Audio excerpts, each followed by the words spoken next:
There is a rule older than any of us who wear the red at the Harrogate gate, and it is the first thing they teach you and the last thing you ever forget. You do not speak to the king unless the king speaks first. Not a word. Not a bow deeper than the drill allows. You are a post with a heartbeat, a fixture of stone that happens to breathe, and if the ceiling caught fire, you would burn at attention until an officer released you. I had held to that rule for 29 years. I broke it on a cold, gray morning in the second week of the frost, and I broke it knowing exactly what it would cost me, which was everything I had. My name is Halvard Renn.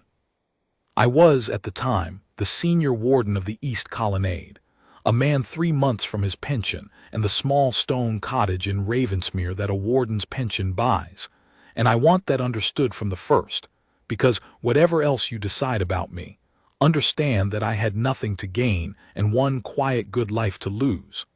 I did not step out of the line because I was ambitious. I stepped out of the line because I had seen a thing that could not be unseen, and because there is a loyalty deeper than the loyalty to protocol, and it is the loyalty to the man the protocol is meant to protect. Let me tell it the way it happened in order, so you can judge whether I was a fool or whether I was the only sane man in a palace that had gone quietly mad. It began, as these things do, with something small. A tray. I noticed a tray.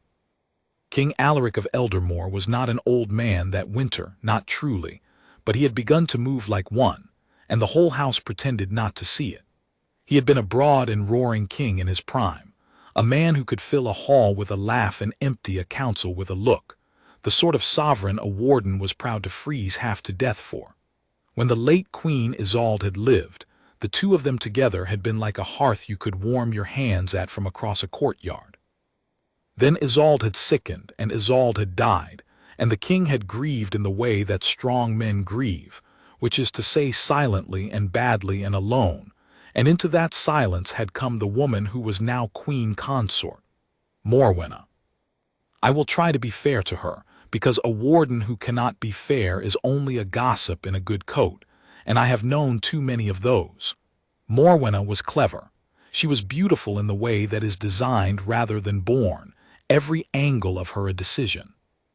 She had married the king in the 2nd year of his widowhood, and she had brought 2 grown children of her own into the house, Lord Cassius, smooth and cold, and Lady Verena, sharp and watchful. And from the day the vows were spoken, the palace had begun, very slowly, to change its shape around her. At first it looked like care. That is the thing about it that I want you to sit with, because it is the thing that fooled better men than me for longer than it fooled me. It looked like a devoted wife tending an ailing husband. She dismissed his old valet, the one who had shaved him for 30 years, and brought in her own man, and everyone said how thoughtful.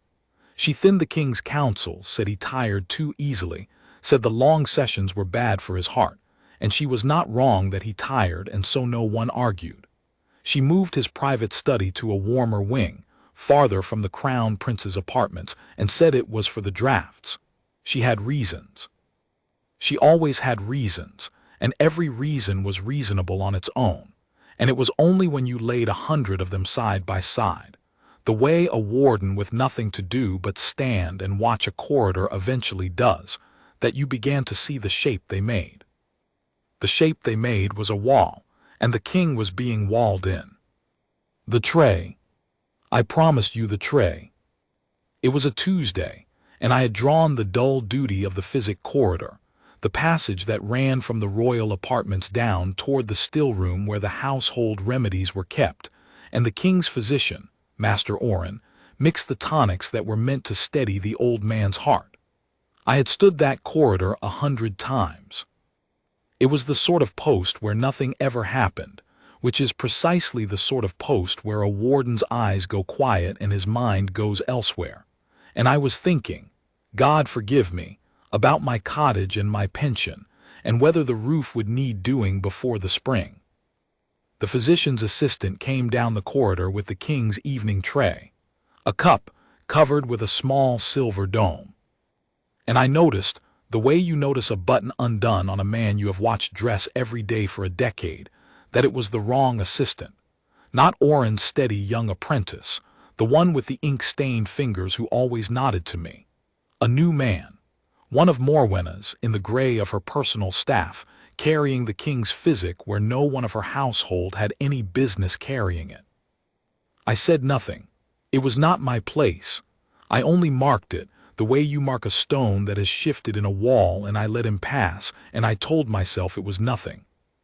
It was not nothing, but I did not know that yet. What I knew was that the king had grown worse, and quickly.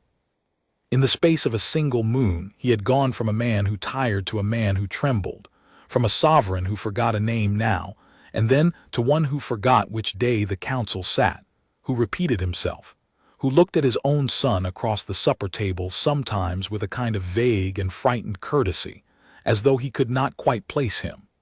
The whole house whispered that the king was failing. And the Queen Consort at his elbow murmured to every ear that would take it that the strain of rule was too much for him now, that he needed rest, that perhaps, and here she would let her voice go soft and sorrowful, perhaps arrangements would soon have to be considered.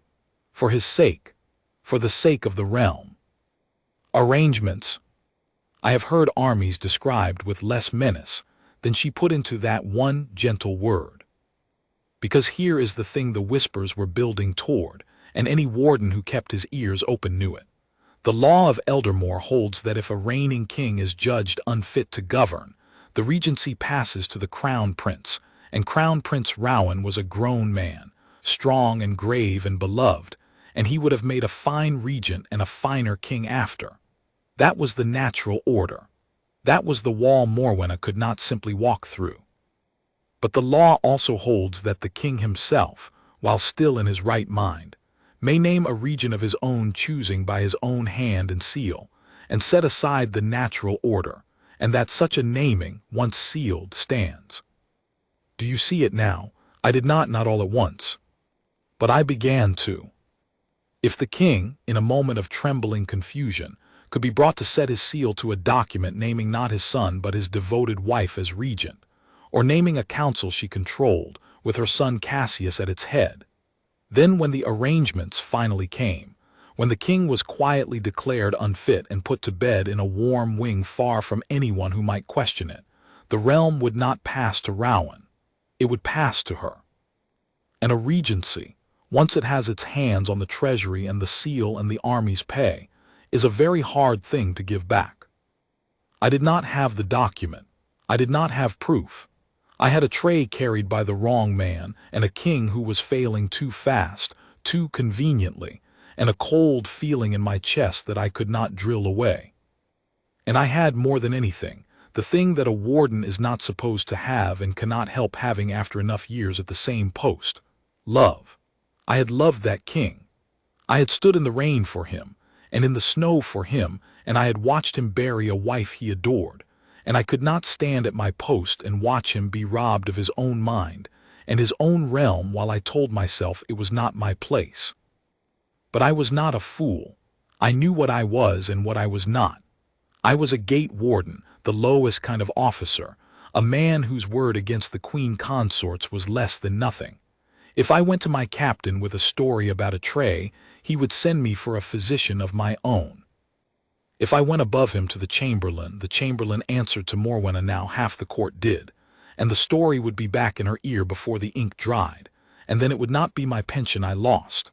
It would be my post that very hour and my good name with it, and I did not doubt this either, perhaps a good deal more, quietly, in a corridor, some night when the king's newest guard happened to be one of her men. She had walled in a king. She would not blink at a warden. So I did the only careful thing. I began to watch, truly watch, the way I had been trained to and had let myself forget how. I stopped thinking about my roof. And once a warden decides to see, it is astonishing what a palace will show him. The first thing it showed me was the pattern of the physic. I made it my business quietly to draw the physic corridor as often as the roster allowed, and where it did not allow, to walk it on my own hours as an old warden may, checking his ground and no one thinks twice. I learned the times. Master Oren, the king's true physician, mixed and sent up 2 drafts a day, morning and evening, and he had done so faithfully for years, and the king on Oren's drafts had been a man who tired. That was all. Tired. But there was a third cup, a cup that did not come from Oren. It came in the deep of the afternoon between the honest drafts, carried always by one of the gray staff, Morwenna's people, and it did not go through the still room at all. It came from the Queen Consort's own apartments, prepared, they said, if anyone asked, by her lady's own hand as a comfort, a warm posset to help the king rest through the long gray afternoons. A wife's tenderness. Who could object to a wife's tenderness? I watched the king on the days the third cup came and the days it was, for some reason of schedule, missed. I am not a physician, but I had watched that man for 29 years, and I will tell you what I saw. On the days the third cup came, by evening he was vague and trembling and far away, a candle guttering in a draught. On the 2 days that moon when the third cup did not come, once because the gray staff were all called to attend a state dinner, once because I do not know why, the old king by evening was clearer. Not well, but clearer. He asked after his grandchildren by their right names. He argued a point of law with his son at supper. I heard it from the footmen, argued it sharp and right the way the old king used to. And by the next afternoon the third cup came again, and the candle guttered again. I am telling you what I saw. Draw your own conclusion. I drew mine, and it turned my blood to river ice, and I said nothing, because a warden's conclusion is not proof, and I had learned that much wisdom at least in 29 years, that the truth without proof is only a rope to hang yourself with. So I needed proof, and proof, I decided, meant the document. Because a poisoned mind is not the crime. Cruel, wicked, but not the crime that would hang her, and not the crime the king himself could be made to believe against the wife he leaned on. The crime, the thing that would make the whole scheme make its terrible sense, was the naming of the regent. Everything I had seen, the walling in, the failing, the guttering candle, all of it pointed one way, toward a day when a confused and trembling king would be guided to set his seal to a paper he did not understand, and sign his son and his realm away. And if that was where it pointed, then somewhere in that palace there was a paper being made ready, a codicil, a deed of regency, waiting for the right, worst afternoon. I did not know where, but I knew who would. There is a clerk of the seal, a small dry man named Perrin, who keeps the great signet and the wax and the register of every document the king's hand has sealed, and who had held that office since before Morwenna's shadow ever fell across the door.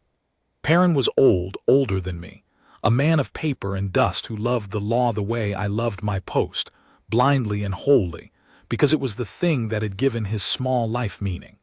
And Perrin, I had reason to believe, was frightened. I had reason to believe it because I had seen him, 3 days running, coming out of the Queen Consort's apartments gray-faced, a man who went in dry and came out damp with sweat, a man who had been given some instruction he did not like and did not dare refuse. Perrin did not have my luxury. I was 3 months from a pension. Perrin had a daughter, a widow, and her children, all of them living on the grace of his office and his lodging, and a man with a daughter to protect is a man who can be made to do a great deal, and made to keep quiet about it after. I found him alone one evening in the records room among his registers, and I did the thing a warden is never supposed to do, which is start a conversation. He nearly dropped his lamp. "Warden Renn," he said, "you have no business here." "No," I agreed. "I have no business anywhere but my post, and yet here I am."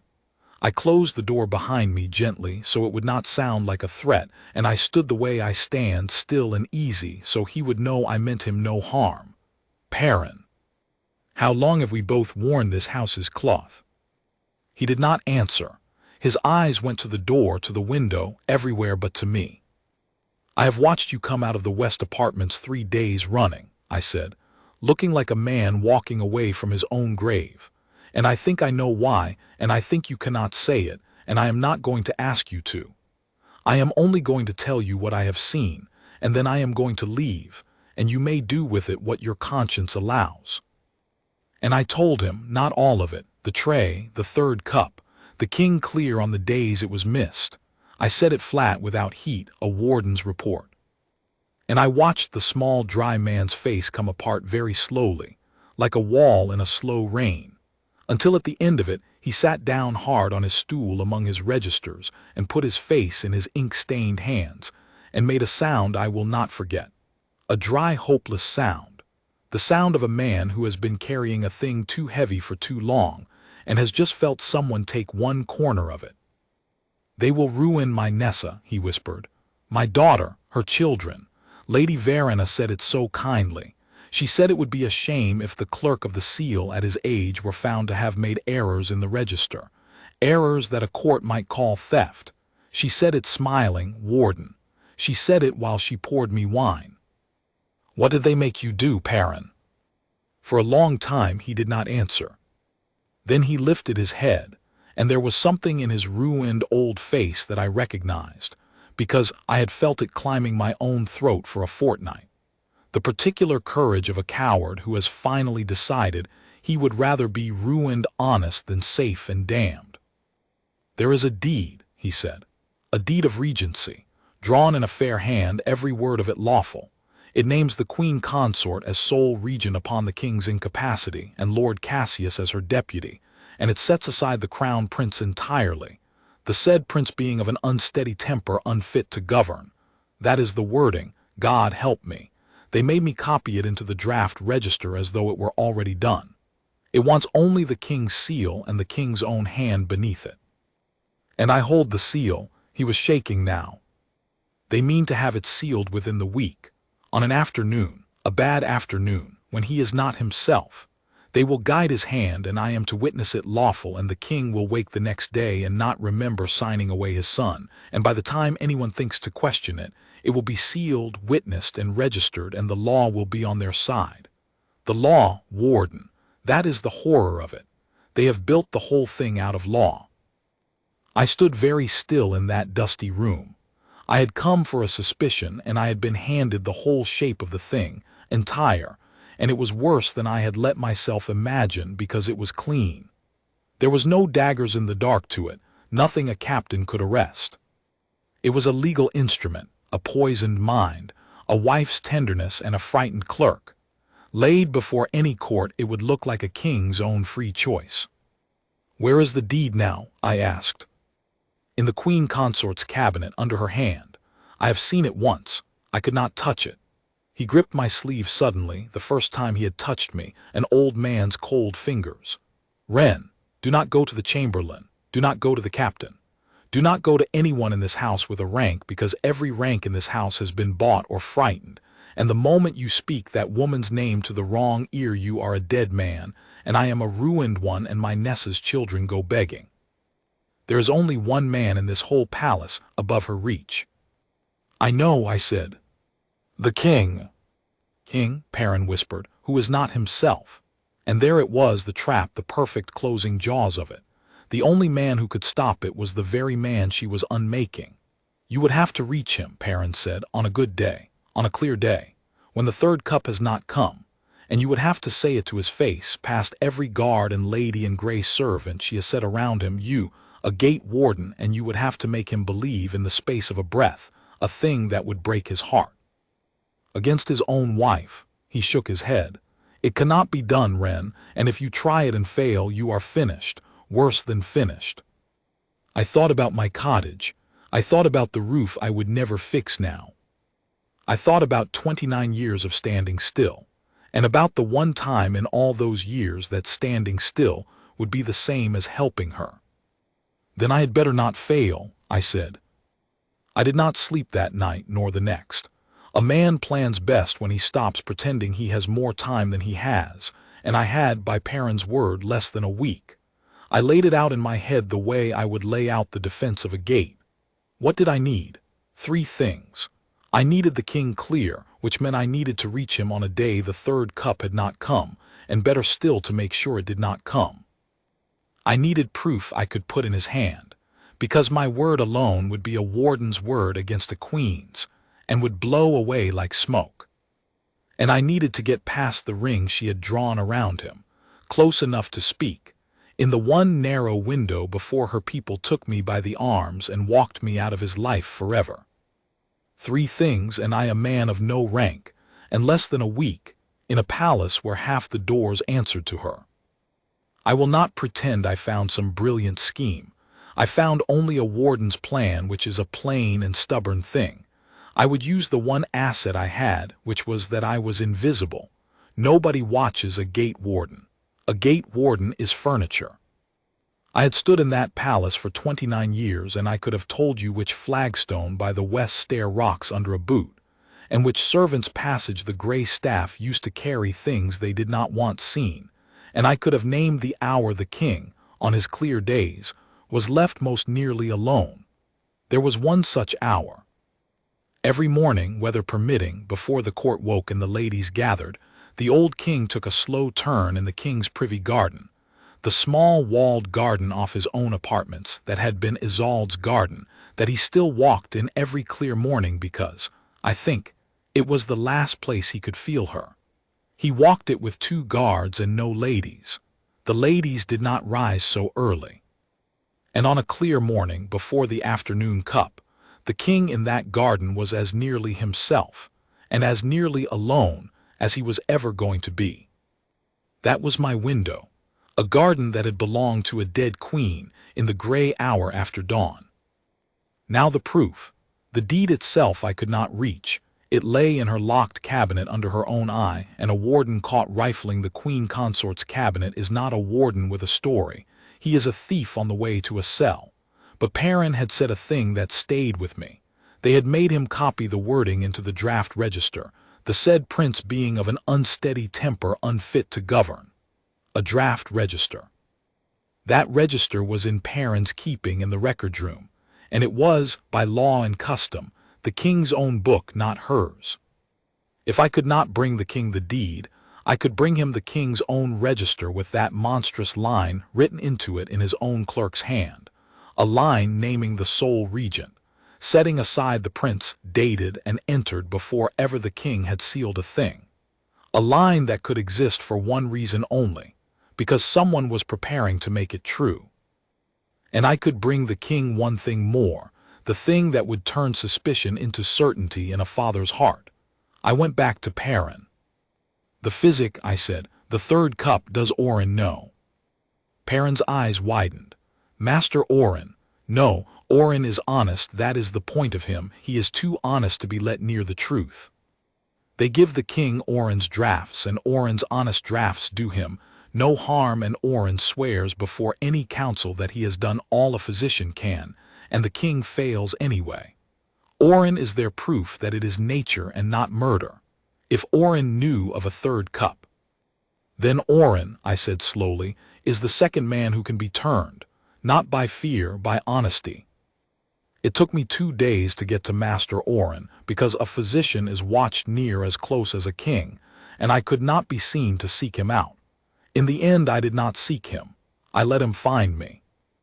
I arranged, through a footman I had known since he was a boy running errands in the kitchens, that a certain word reached the physician's ear, that his morning apprentice, the ink-stained boy, had spoken to a warden of the other cup, and was frightened. It was a small dishonesty, and I am not proud of it, but it did what I needed. It made the honest physician curious, and a curious honest man goes looking.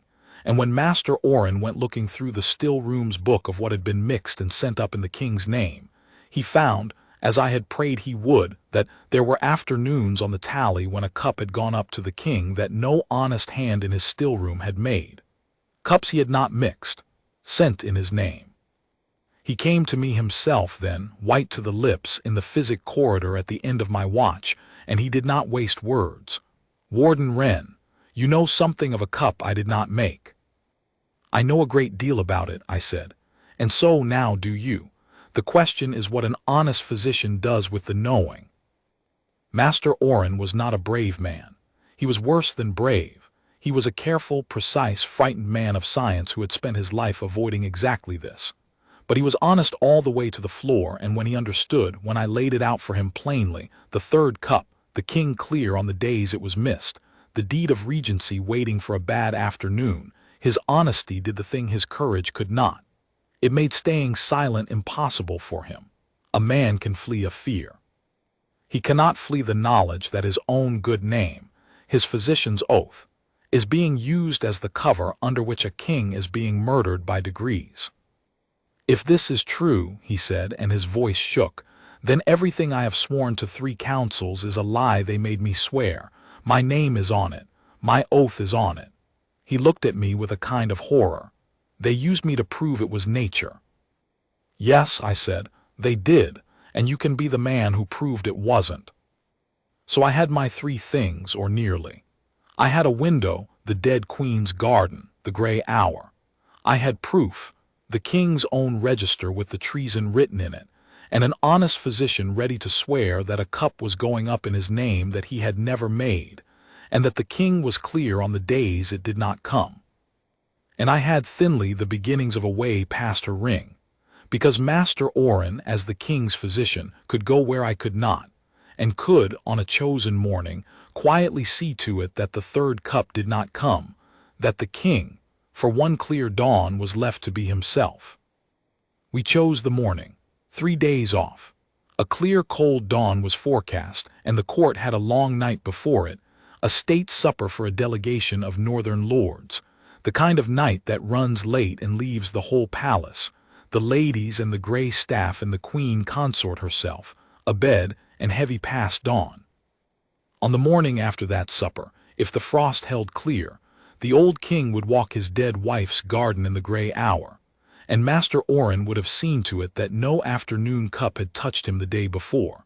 And I, Halvard Renn, senior warden of the East Colonnade, would step out of my line, and out of my oath, and out of my whole good ordered life, and I would speak to the king before the king spoke to me. I want to be honest about the fear. It was not the fear of losing my post, though I would lose it. It was not even the fear of a corridor and a knife, though I did not discount it. It was the older, deeper fear that lives under an oath, the fear that I was wrong. That I had built a tower of suspicion out of a tray and a cup and a frightened clerk, and that when I stepped out of that line, the king would look at me and see not a loyal man but a mad one, and I would have thrown away 29 years of faithful stillness for a delusion, and dishonored the very thing I loved. That fear I could not drill away. I carried it into the garden with me. Because there is a thing they do not tell you about duty, and I will tell it to you now, since I paid for the knowing. Duty is easy when it means standing still. Any fool can hold a line when holding the line is what he is told to do. The hard duty, the true duty, the duty that costs, is the day the line itself is wrong. The day standing still means letting the wrong be done. And on that day duty means stepping out of the line you have loved your whole life, alone, with no one to order it and no one to shield you and no promise at all that you are right. That is the duty they cannot drill into you. You either have it in you on the morning or you do not. And you do not find out which until the morning comes. The morning came. The frost held.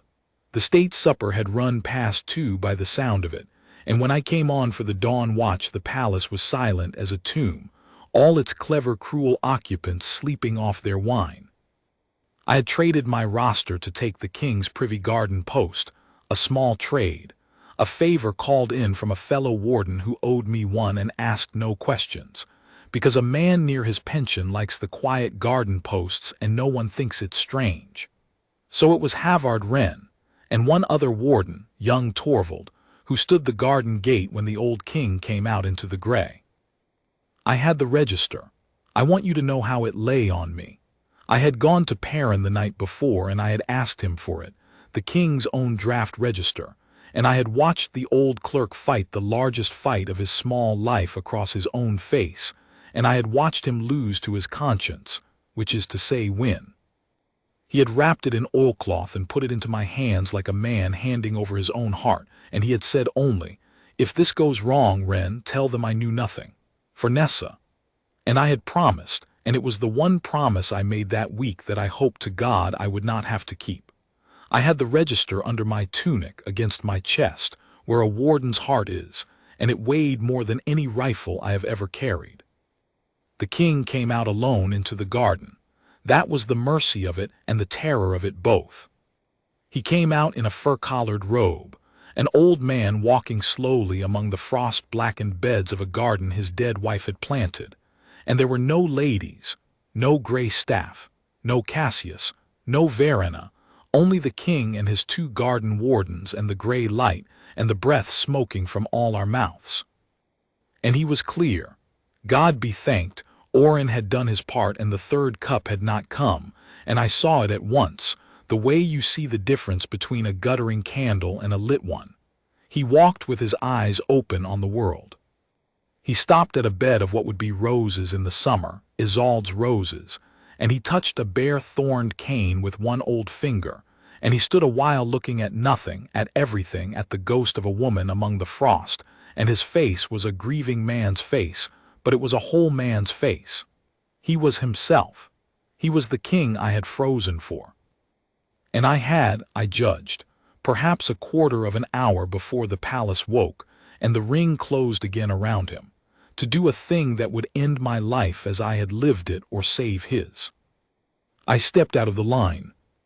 There is no describing what that costs a man who has spent his whole life inside it. My legs did not want to. 29 years of drill screamed at me to hold, to be furniture, to be stone. I felt young Torvald beside me go rigid with alarm, a warden leaving his post, unbidden, walking toward the king's own person, is a thing that ends careers and sometimes lives, and Torvald did not know what I knew. He only knew that Warden Renn had gone mad.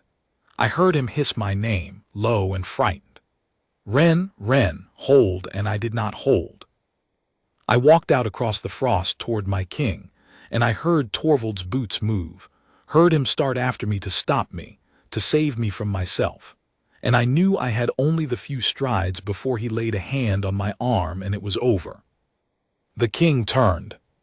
He heard the crunch of frost, the wrongness of it, a warden where no warden should be, and he turned and he looked at me, and I saw the old sharpness kindle in his eyes, not fear. He was too much a king for fear, but the swift, hard question of a man who has ruled for 40 years and knows that when the pattern breaks, something is wrong. I did the only thing I could. I went to one knee in the frost, hard, so that the sound of it and the sight of it would freeze Torvald where he stood. A kneeling man is not attacking anyone, and I bowed my head, and I broke the oldest rule there is. Your Majesty, I said, forgive me. I speak before I am spoken to, and I know what that costs, and I do it with my eyes open. I am Halvard Renn, senior warden of your East Colonnade, 29 years in your cloth, and I have never in all that time said one word to you unbidden. And I am saying these because if I do not, no one will, and you will be robbed of your crown and your son and your mind, and I would rather be broken for speaking than keep my post for silence. I beg you, give me 1 minute of your clear morning. That is all I ask.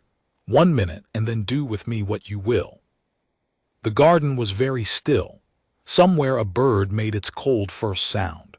Torvald had frozen 3 feet from me, his hand half out, not daring to touch a man kneeling and speaking to the king, not daring to let it go on either, caught.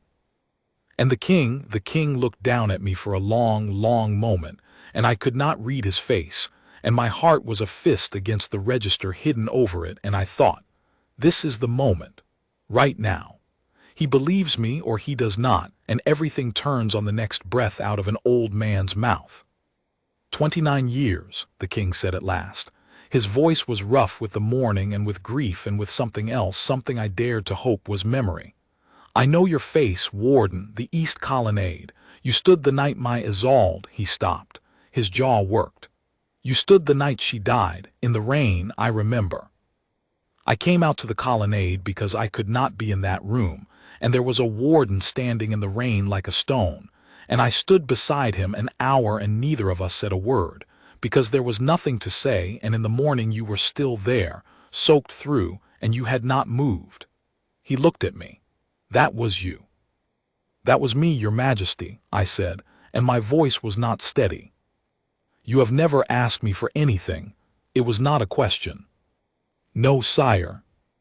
And you kneel in the frost of her garden to ask me now. The king drew a slow breath, And then he did the thing that saved everything, the thing I will love him for until I die.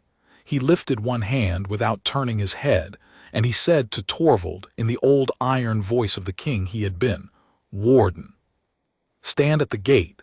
This man has 1 minute of my morning, and you will see that no one disturbs it. Do you understand me?" Torvald's boots crashed to attention. "Sire," he said, and he went white-faced to the gate, and he set his back to it, and he became a wall for me. God bless the boy, though he did not yet know for what. And I was alone in the dead queen's garden with the king of Eldermore, and I had my minute. I did not waste it on preamble, a warden's report, flat, fast, true. "Sire, you are being poisoned, not to death, to confusion. There is a third cup, a posset that comes to you in the afternoons from the Queen Consort's own apartments, not from Master Oren, prepared by no honest hand in your still room. And on the days it reaches you, you are not yourself, and on the days it does not, you are. It did not reach you yesterday. That is why you can hear me clearly this morning. Master Oren will swear to it that a cup goes up in his name that he never mixed, and that your clearness follows the days it is missed.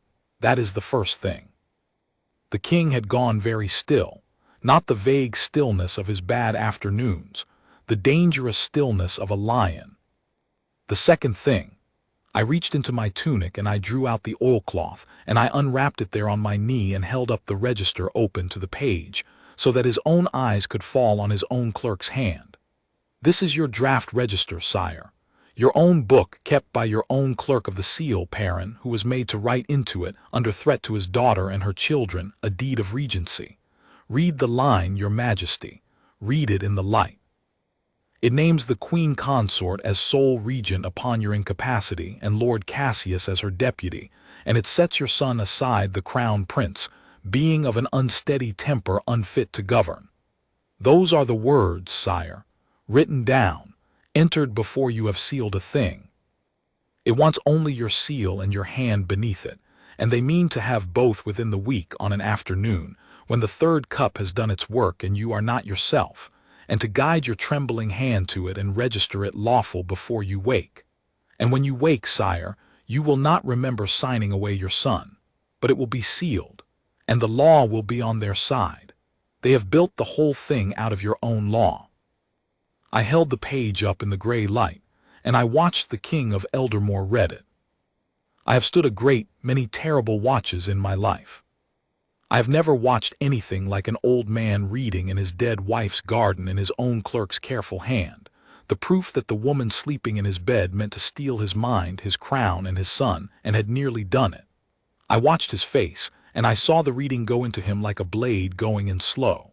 I saw him understand it, and I braced myself, because this was the other cliff, the one Perrin had warned me of, the one I feared more than the corridor and the knife. I had just told a proud old king that he was a fool, that he had been played, that the tenderness he had leaned on in his grief was a murderer's patience. There are men who cannot forgive being shown that, who would break the messenger to keep from breaking the illusion, and a king above all men has the power to do it. He could have called it a warden slander.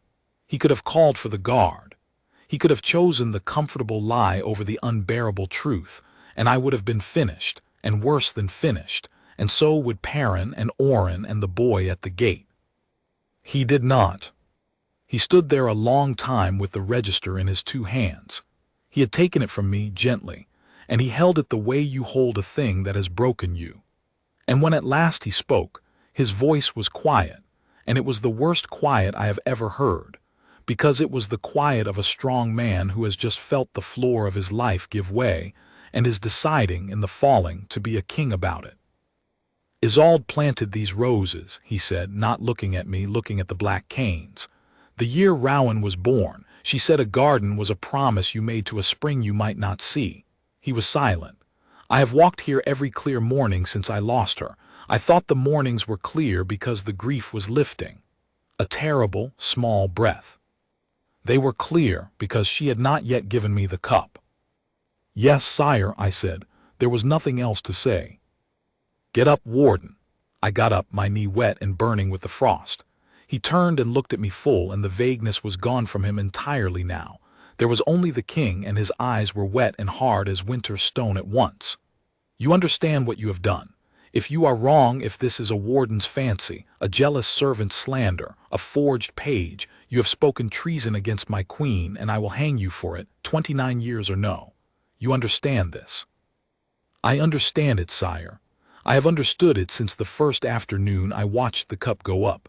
I am not wrong, but I would rather hang for being right than keep my post for saying nothing. That is why I knelt." The king looked at me a moment longer. Then he did a thing that I did not expect, that undid me more than any thanks could have. He inclined his head to me. A king to a gate warden. The smallest bow, barely a movement, but I saw it, and it meant, "I believe you, and I know what it cost you, and I will not forget." "Then we do not fail," he said, echoing, though he could not have known it, the very words I had said to Perrin. "Because you are right about one thing above all, warden.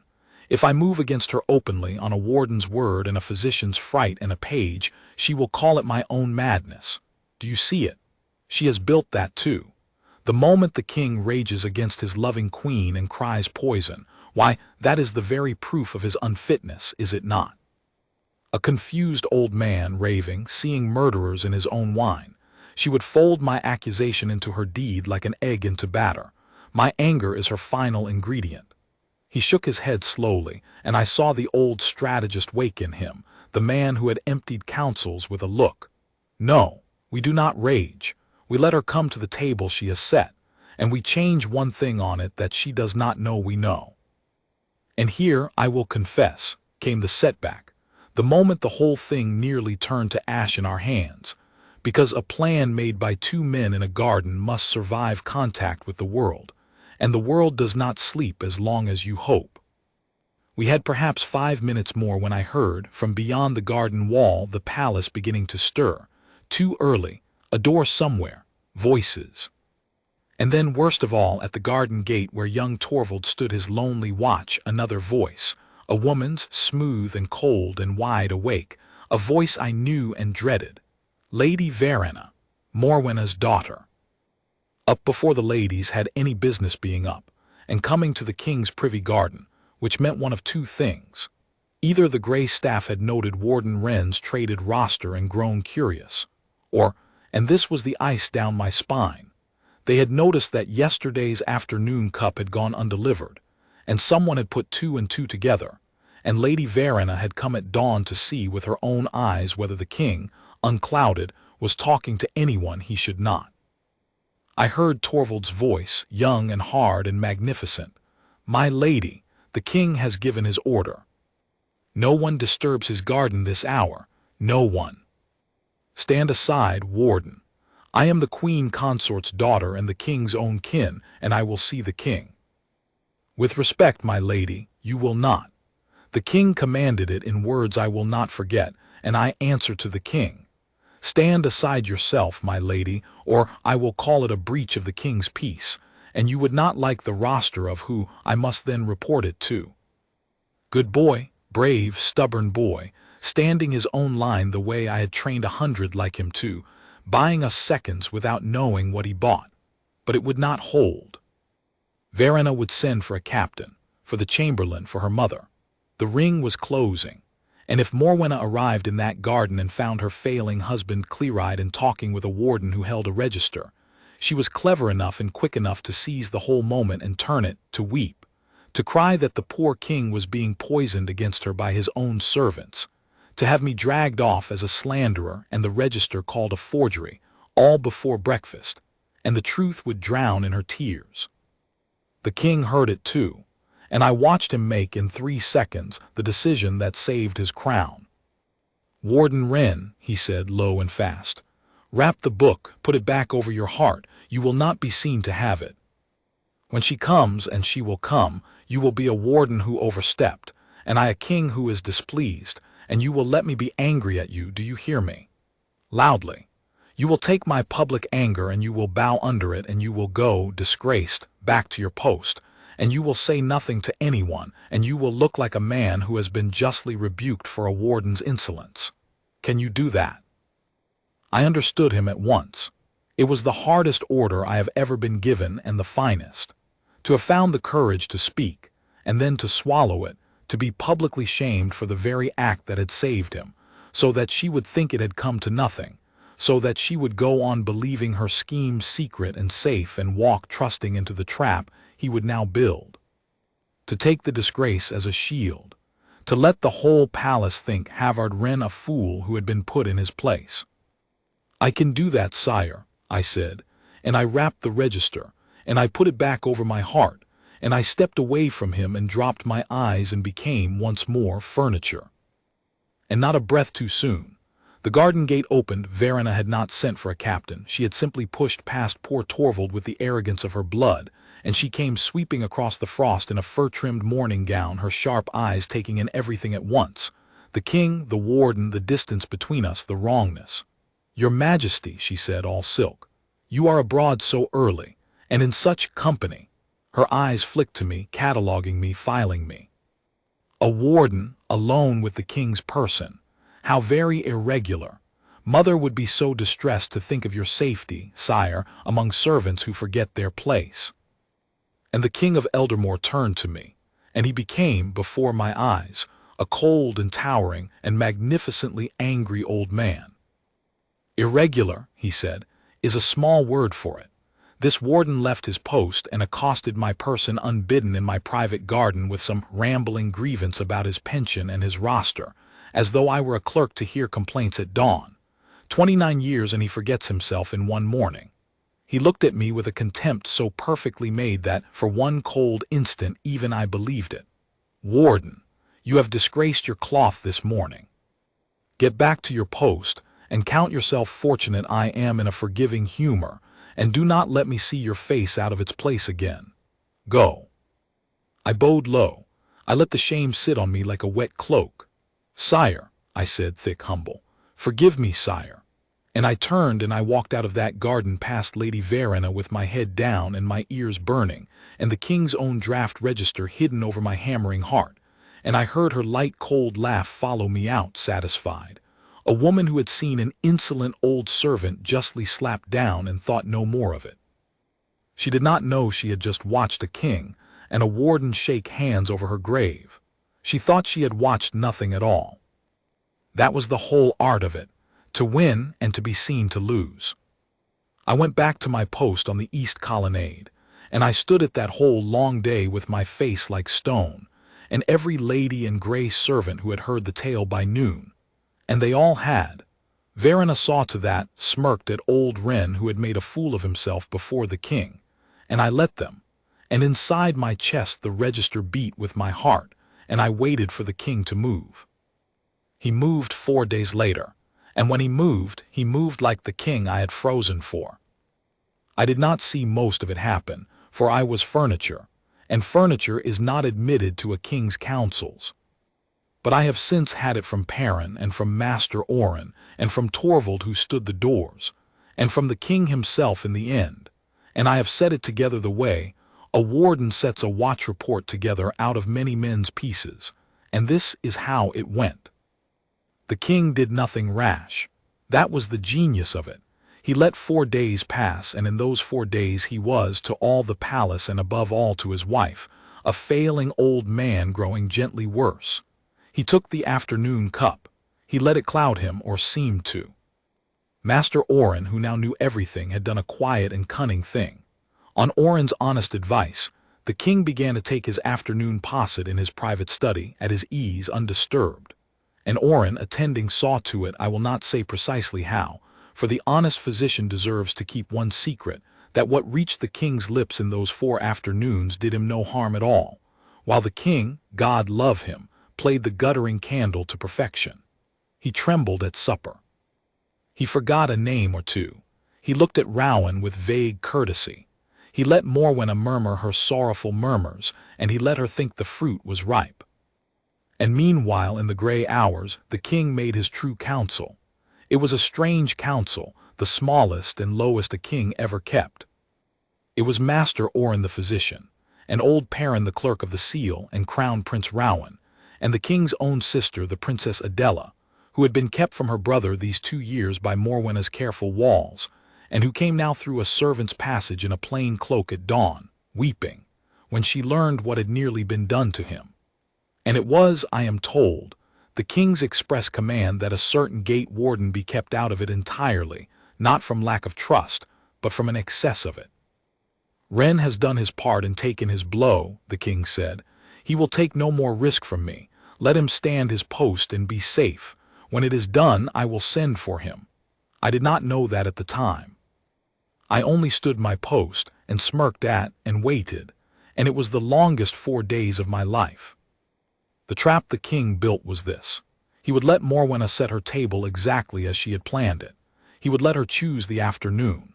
He would let her bring the deed of regency, and the wax, and the clerk, and her son and her daughter to witness it lawful, and he would sit trembling and vague and let his hand be guided toward the seal. And at the very last instant, before the wax was ever set, he would stop being a guttering candle and be a king. She chose the 7th day. Perrin brought the king the word as he was made to. The Queen Consort desired the king to attend her in the West Audience Room after the noon meal, on a small private matter of the household, a paper or two wanting his hand. A kindness. A wife easing her failing husband's burdens. The king, vague and agreeable, said he would come. I know the West Audience Room. I have stood its doors. It is a warm, gilded chamber hung with tapestries, and on that afternoon it held the whole quiet machinery of the theft. The Queen Consort Morwenna in her finest, all tenderness.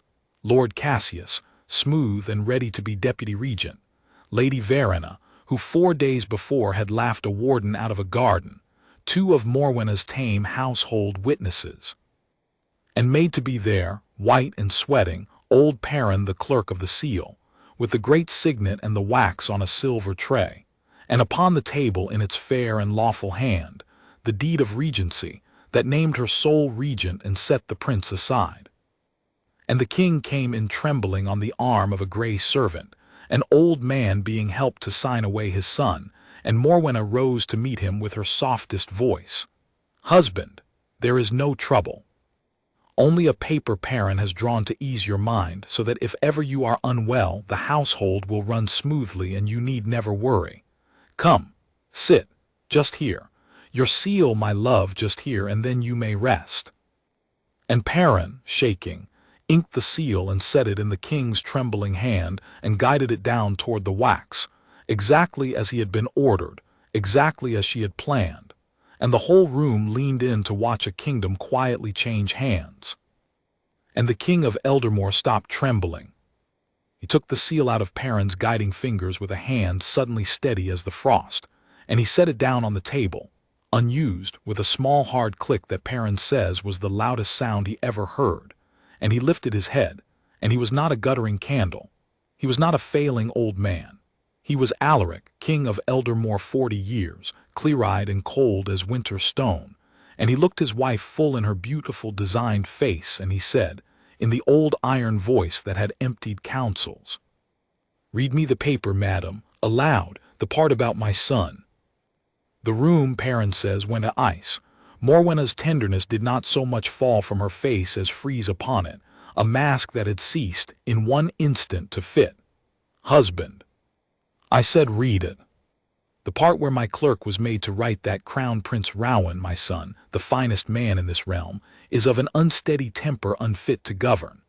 Read me that part, wife, in your own voice, so that I may hear how it sounds in the mouth that shares my pillow. He rose. He did not tremble at all. No. Then I will tell you what else I know, since you have lost your voice so suddenly, you who never lack for words. I know of a 3rd cup. A posset that comes to me in the afternoons from your apartments, mixed by no honest hand, that turns my mind to fog. I know that on the days it does not reach me, I am myself, as I am now, madam, entirely myself, for it has not reached me in 7 days, and Master Orin, your honest gull, will swear to all of it before the full council, that a cup goes up in his name he never made, and that my clearness follows its absence like the tide follows the moon. I know that you meant to have me sign this thing on a bad afternoon and have me wake remembering nothing, and register it lawful before I could question it, and rule my realm through my dead wits and my living son's ruin. His voice never rose, and that was the terror of it. I know all of it, Morwenna. I have known for 7 days. And I have let you set your table and bring your paper and light your candles and guide my hand, so that every soul in this realm would understand that this was no confused old man's fancy, but your own scheme, entire, laid on the table in your own hand, before witnesses, caught in the very act. And the doors of the West audience room opened. They opened on Crown Prince Rowan, grave and terrible, and on the Princess Adela his aunt, and on the full members of the king's true council whom Morwenna had thought thinned and tamed and gone, and behind them, at the king's own summons brought that hour from his post on the east colonnade, on one Halvard Renn, senior warden, 29 years in the cloth, standing straight for the first time in a week, with the king's own draft register in his 2 hands, held out open to the room, to the treasonous line. In the clear afternoon light. "You know my warden, I think," the king said to his wife very softly. "You saw him disgraced in a garden 4 mornings past for a warden's insolence. You laughed at him. Madam, he is the man who saved my crown. He risked his post, his pension, his good name, and I do not doubt his life, to kneel in the frost and tell his king a truth that every ranked and titled man in this palace was too bought or too frightened to speak. He asked nothing. He stood to gain nothing. He was 3 months from his rest, and he spent his last coin of a good quiet life to buy me back my mind." The king looked at me across that gilded, ruined room, and once more before them all this time, he inclined his head to me. "There is the man who kept faith when his betters sold it. Let the whole house see him, and know what a warden's oath is worth, and be ashamed. I will not pretend I stood easy under that. A warden is not made for eyes. 29 years I had labored to be looked through, and now the King of Eldermore was bidding a whole room look at me, and it was harder to bear than the frost had been, and I bore it the only way I knew, which was straight-backed, eyes forward, the register held out level in my hands like a thing on parade. But I will not pretend either that it did not go into me somewhere and warm a place that had been cold a long time. A man does not do the right thing to be thanked. But it is no small matter, at the end of a long gray service, to be told by the one man whose word you spent your life for that the spending was not wasted. What happened to Morwenna I will tell you plainly, because you have earned the ending, and because the ending is where the honor of a house is measured. She tried, of course, to turn it even then.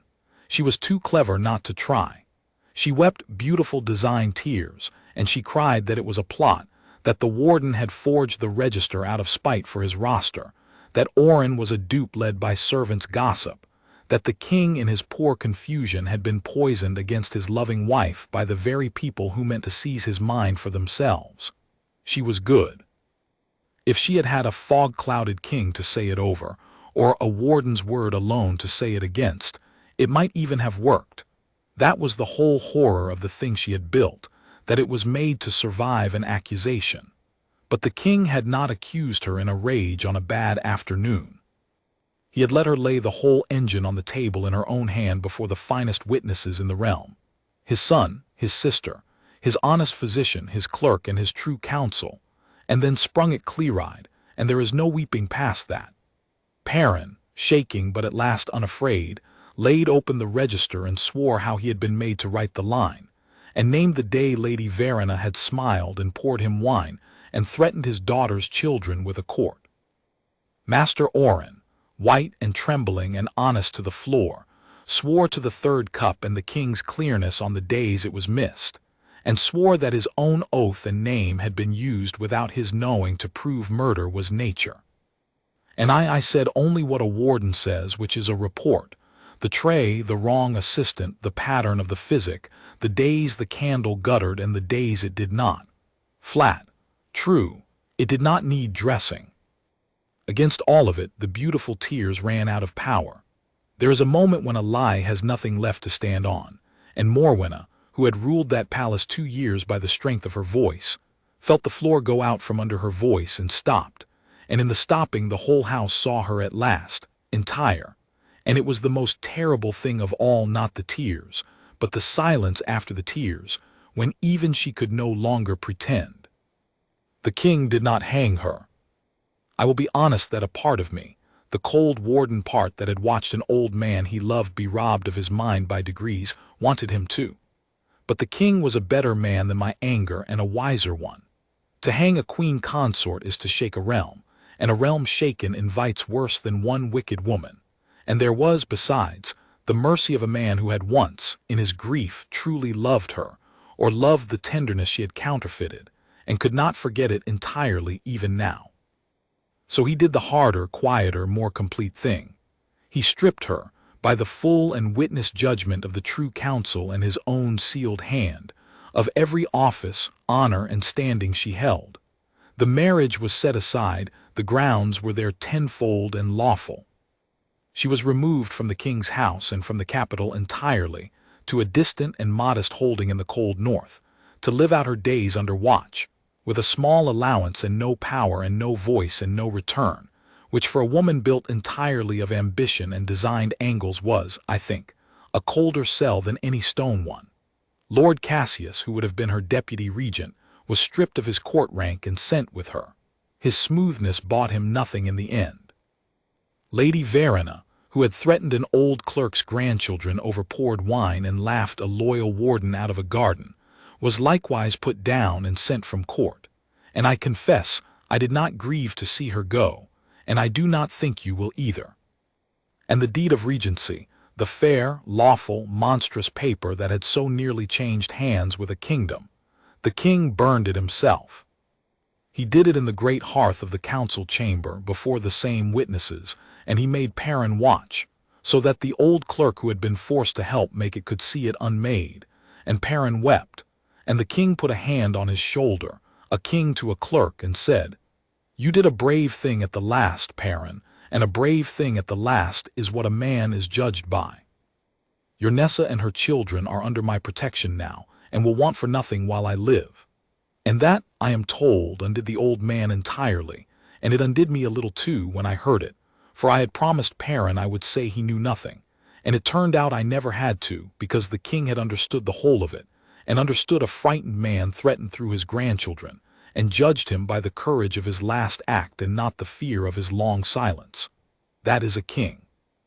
That is the man I froze in the rain for. The register, the king's own draft register that I had carried over my heart for a week, was returned to Perrin's keeping with the treasonous page struck through and annotated in the king's own hand, written under duress, the truth of it exposed, the wrong undone, and dated and signed, so that if ever in some far year a man should open that book and find that terrible line, he should find beside it the whole record of how it came to be written, and how it was answered.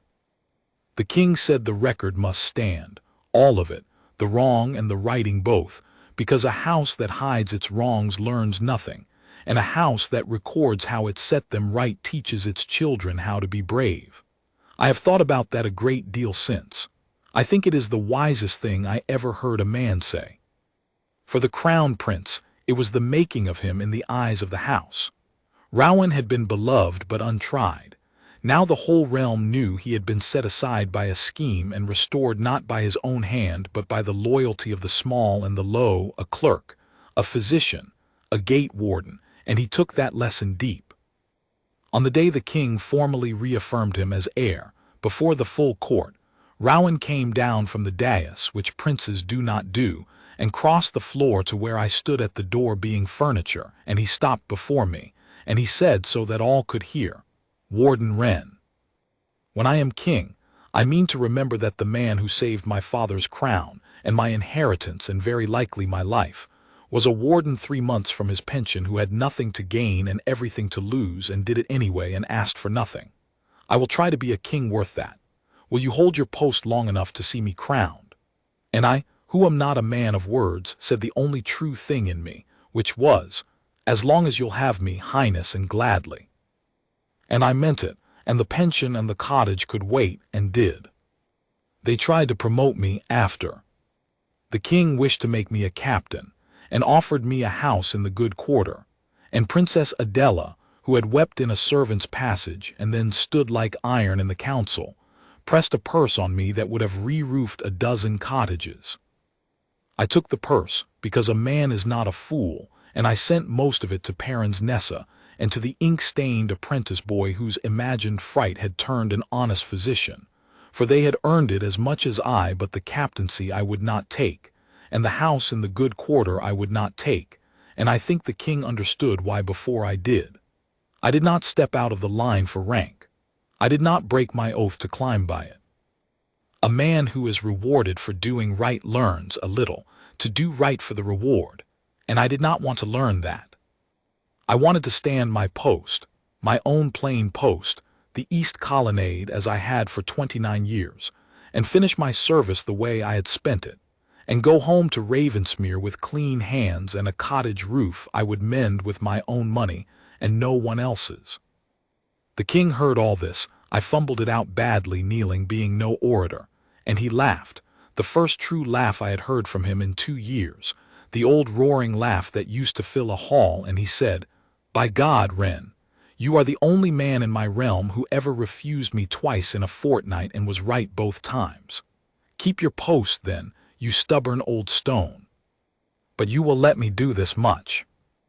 And the this much was that he named me, by his own sealed hand, warden of the king's privy garden, the small walled garden that had been Isolde's, where the roses were, where I had knelt in the frost for the remainder of my service and at my own pension besides, so that every clear morning until I laid down my cloth, I stood the dead queen's garden while the old king walked it, the two of us, clear-eyed at last, among the roses she had planted the year Rowan was born.